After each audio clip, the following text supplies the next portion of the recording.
Your yes is a prison, not a virtue, and like any prison, you are both the inmate and the architect who forged the locks with your own consent. You say yes to keep the peace, yet the irony cuts deep. The moment you surrender your boundaries to avoid external conflict, you ignite an internal civil war that rages far longer than any argument you might have had. The peace you gain is counterfeit, a fragile ceasefire negotiated by an enemy who knows you will always blink first. In exchange for a quiet room, you forfeit the sanctuary of your own mind. You trade a fleeting moment of social harmony for years of simmering resentment, lying awake at night wondering why you feel so hollow and invisible. You say yes to avoid disappointing others, yet you have become the most profoundly disappointed person in your own story. You stretch yourself thin, bending into shapes that serve everyone else's comfort, while your own spirit breaks under the strain. You are so terrified of seeing a flash of dissatisfaction cross another person's face that you are willing to live a permanent life of disappointment staring back at you from the mirror. Every time you suppress your true desire, every time you swallow a no and choke out a yes, you are doing violence to your own soul. The person you are most afraid to disappoint is the very person you are actively destroying. The world convinces you that self-sacrifice is noble, but when it becomes a daily ritual of self-erasure, it ceases to be nobility and becomes cowardice dressed in saintly robes. You say yes to be seen as a good person, and that is perhaps the most tragic illusion of all. Society has woven a perverse equation into your psychology. Good equals agreeable, generous equals available, moral equals compliant. From childhood, we are conditioned to earn love and approval through obedience, learning that our worth is directly proportional to how much we give away. The nice guy or nice girl syndrome is not a virtue. It is a desperate pathology born from a fragile self-esteem that craves external validation. You become a doormat, and what is a doormat? An object whose sole purpose is to be walked upon, to absorb the dirt of everyone else's shoes, to be used and forgotten. A doormat gains no respect. It simply wears out and is replaced. When you say yes out of a hunger to be liked, you are not being generous. You are being exploited, and worse, you are complicit in your own exploitation. The world has no problem with this arrangement. In fact, it depends on it. The system thrives on people who cannot say no, because these people fuel the machinery of convenience for the powerful and the manipulative. Your availability is not seen as kindness. It is seen as a resource to be extracted. And just like any natural resource, you will be mined until you are depleted. The tragedy of modern life is that we are drowning in our own consent. We have become prisoners of our own politeness.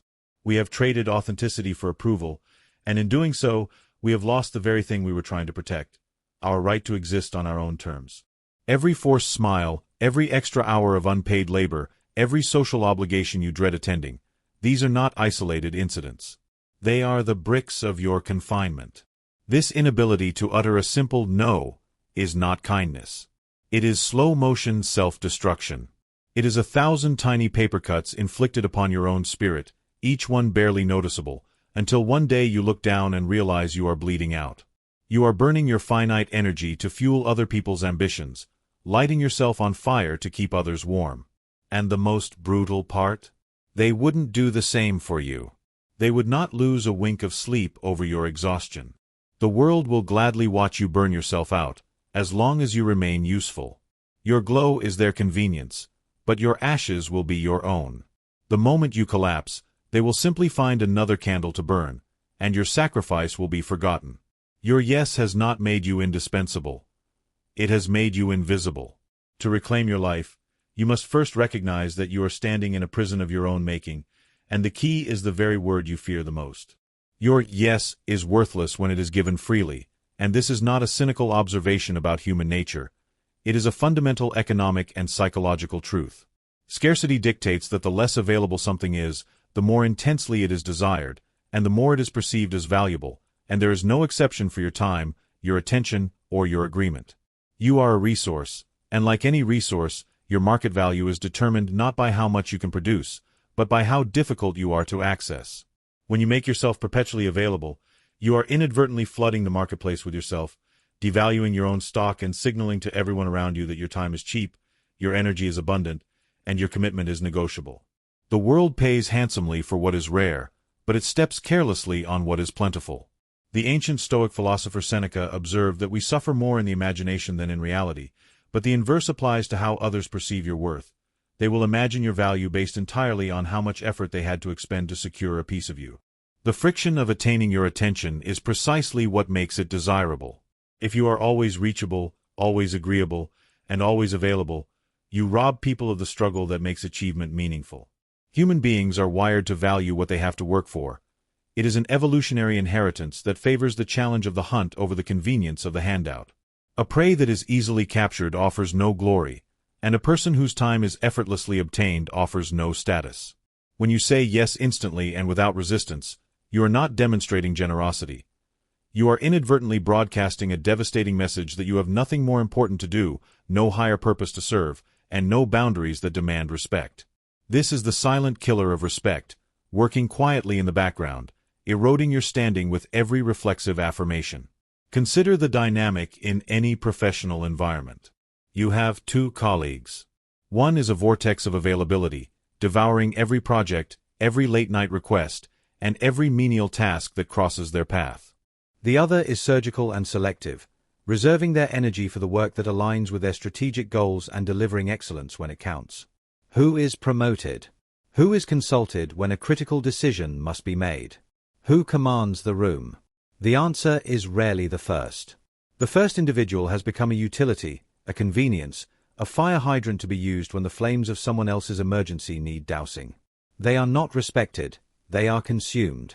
Their availability has created a ceiling, a cap on their influence, because familiarity breeds not contempt exactly, but a subtle and pervasive disregard. The second individual, by being scarce, has created a vacuum of curiosity and a space that demands to be filled with respect. Their silence generates questions about what they are doing, their presence becomes an event, and their agreement becomes a privilege. This principle applies equally to relationships, friendships, and even the spiritual realm of self-respect. People who are incapable of saying no send a clear signal that their own priorities are secondary, that their own mission is subordinate, and that they exist to serve the agendas of others. They are the planet, and the planet does not command the star, it orbits it. When you orbit the needs of everyone around you, you cede control of your own trajectory.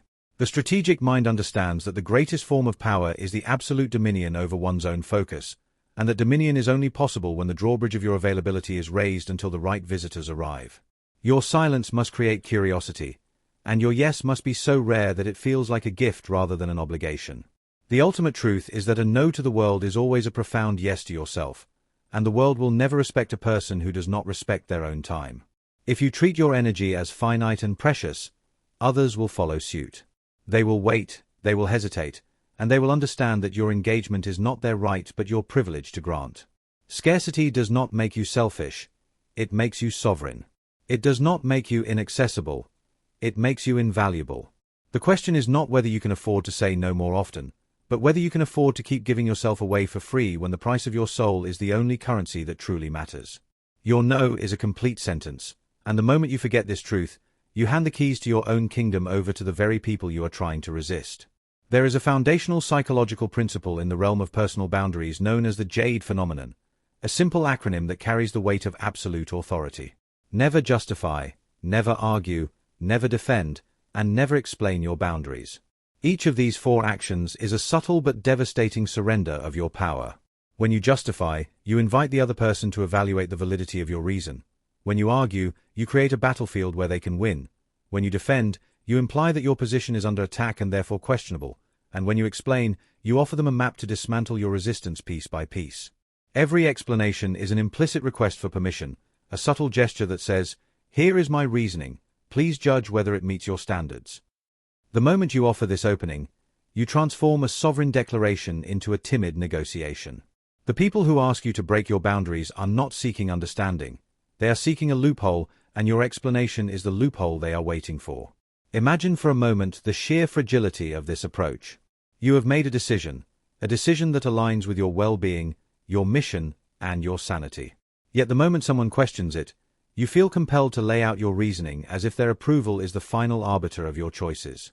This is the psychology of the victim, the perpetual people-pleaser who has internalized the belief that their autonomy must be earned through consensus. But consensus is a trap. Your boundaries are not a democracy.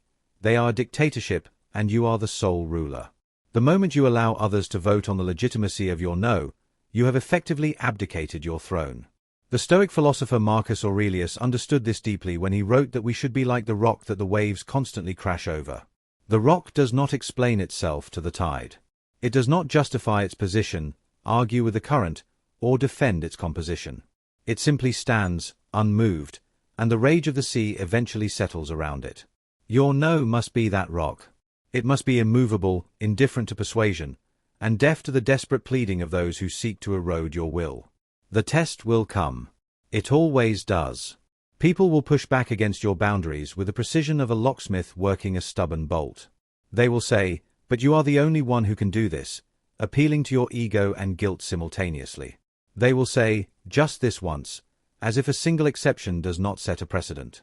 They will whisper, "I really need your help," as if their emergency should automatically supersede your peace. These are not requests. They are psychological pressure points designed to exploit your deepest insecurities. The weak person, the one who has not yet mastered the unflinching stance, will crumble under this assault.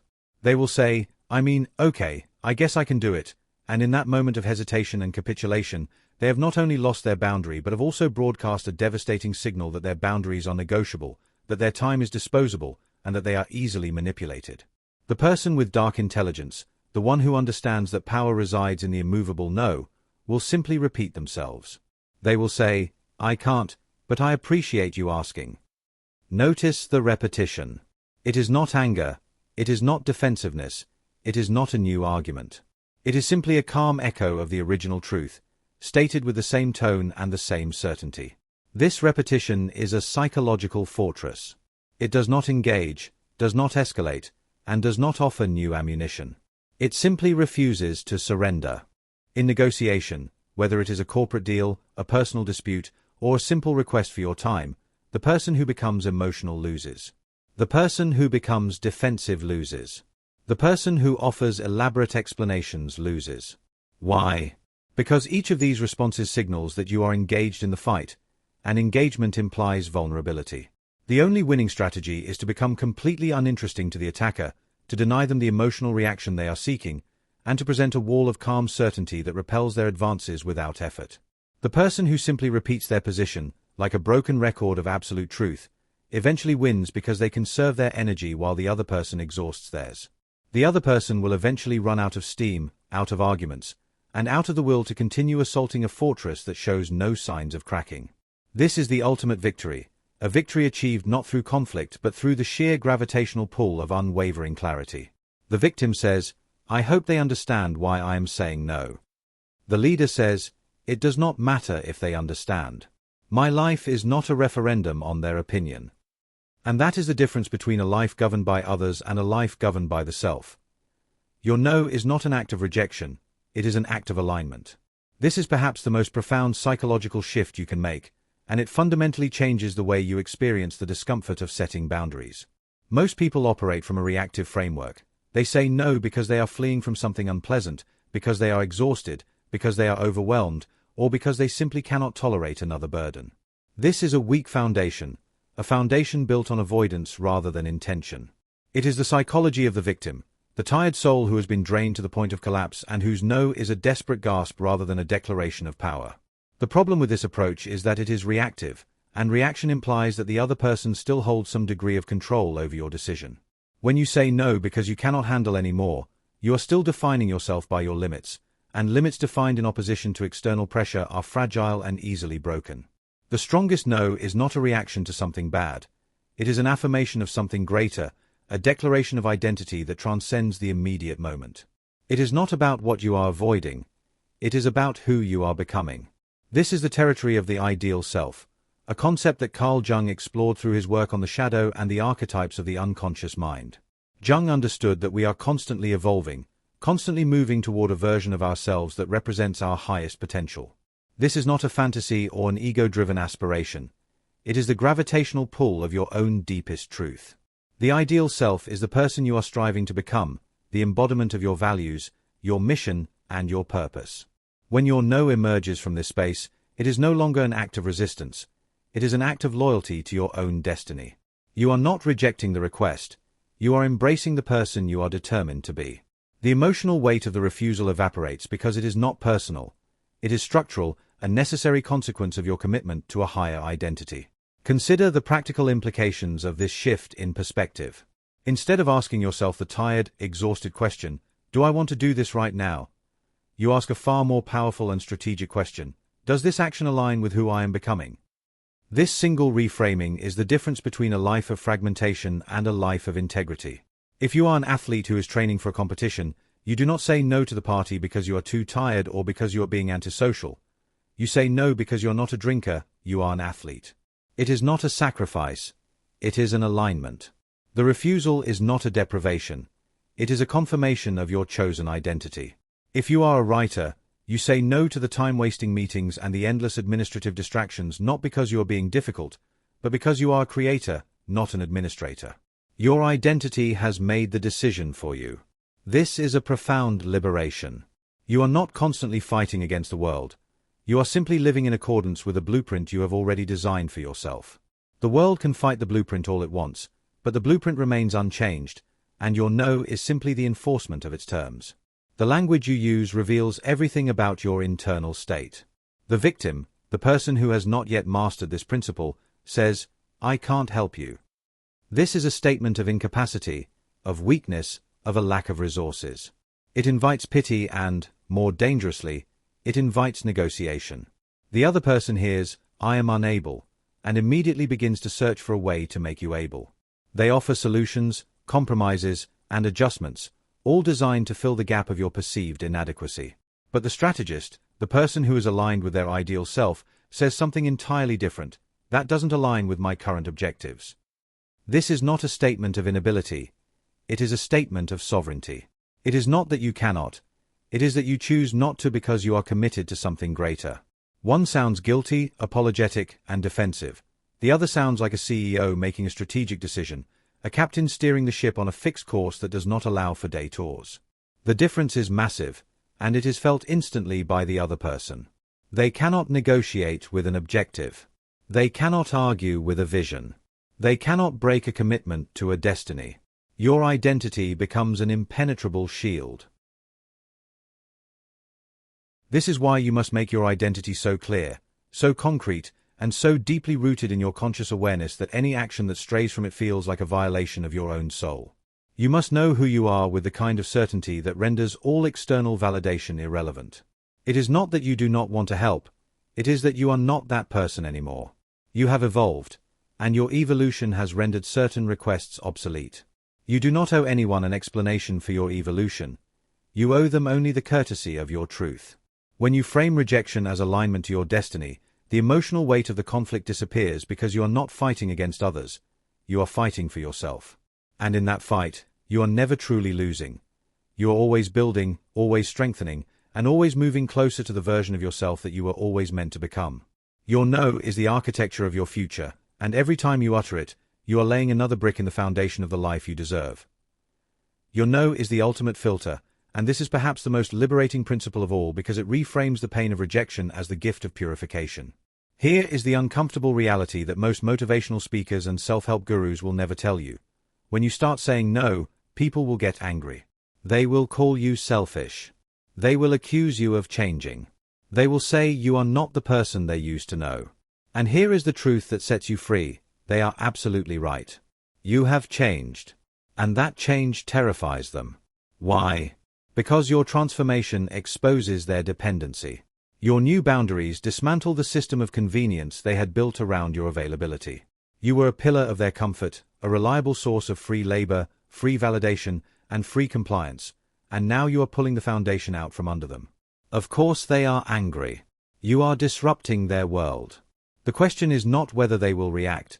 The question is what you will do with their reaction. Machiavelli understood this dynamic with brutal clarity centuries ago. In his writings on power and leadership, he observed that it is better to be feared than loved, if you cannot be both. But we must be careful to understand this correctly. This is not about cultivating fear in the hearts of others. It is about recognizing that a love which demands you sacrifice yourself is not love at all. It is slavery, and slavery dressed in the soft robes of affection is the most insidious prison of all. When people love you only because you say yes, only because you comply, only because you make their lives easier, they do not truly love you. They love the service you provide. They love the reflection of their own comfort that they see in your submission. The moment you withdraw that service, their love evaporates and is replaced by resentment. This is a powerful diagnostic tool. It reveals the true nature of the relationship. It exposes whether you were valued as a person or valued as a utility. When you stop being the source of free labor, free validation, and free compliance, the people who are feeding on your energy will react. Their reaction can take many forms: anger, guilt-tripping, withdrawal, gossip, or outright manipulation. They will attempt to pull you back into the old pattern. They will make you feel like the villain of their story. And this is the critical moment that separates the weak from the strong. The weak person, the one who has not yet internalized the principles of self-mastery, sees this reaction and immediately reverses their decision. They cannot tolerate the discomfort of being disliked. They cannot bear the weight of another person's disappointment. They sacrifice their future peace to calm someone else's present discomfort. They take back their no and offer a trembling yes, hoping to restore the fragile equilibrium. In doing so, they not only reaffirm their boundaries are negotiable, they also teach the other person exactly how much pressure is required to break them. They have been conditioned, and they have just confirmed the conditioning is effective. The person with dark intelligence, the one who understands the psychology of power, sees this reaction and says nothing. They observe it with the detachment of a scientist studying a specimen. They recognize the reaction for what it is, a symptom of the other person's dysfunction, not a verdict on their own worth. They understand a fundamental truth that the weak never grasp: they are not responsible for how someone else receives their truth. They are only responsible for speaking it clearly and kindly. The moment you start carrying the emotional baggage of other people's reactions to your boundaries, you have surrendered your sovereignty. The guilt they try to impose is a gift they are offering you. The only question is whether you will accept it. The wise person simply refuses to pick up the package. They let it sit there, unopened, and walk away. Your no is not a weapon of cruelty. It is a statement of fact. How others process that fact is entirely their burden, not yours. The people who truly value you will respect your boundaries. They may be disappointed. They may feel a momentary pang of loss. But they will understand. They will recognize that your self-respect is not an attack on them. They will adjust and find a new equilibrium. They will remain in your life because they value your presence, not your service. The people who only value what you can do for them will leave. They will fade away, and their absence will leave a vacuum. And here is the beautiful truth: that vacuum is not a loss, it is a creation of space. It is a clearing in the forest of your life where new growth can occur. Saying no is the ultimate weed killer for your garden. It systematically eliminates the parasites who feed on your energy, the emotional vampires who drain your spirit, and the manipulators who see you as a resource rather than a human being. It leaves only the roots that nourish you, the relationships that sustain you, and the connections that are built on mutual respect rather than convenience. The victim is often profoundly lonely, and this loneliness is a paradox. They say yes to everyone. They are surrounded by people who demand their time and energy. And yet, when they look around, they find no real friends, no genuine intimacy, no one who truly knows or loves them. Why? Because they have given so much of themselves away that there is nothing left to love. They have become a shapeshifter, a mirror reflecting the desires of everyone around them. And mirrors do not have personalities. They do not have souls. You cannot connect with a mirror. The leader, the person who has mastered the art of saying no, is respected and often surrounded by a smaller but infinitely more valuable circle. Their inner circle is sacred because it has been forged in the fire of boundaries. Every person in that circle has passed the test. They have proven they can handle a no. They have proven they respect the leader's autonomy. And that respect creates a bond far deeper than the shallow connections of people who never dare to disagree. Your no does not push people away. It reveals who was never truly with you in the first place. And that is the greatest gift you could ever receive.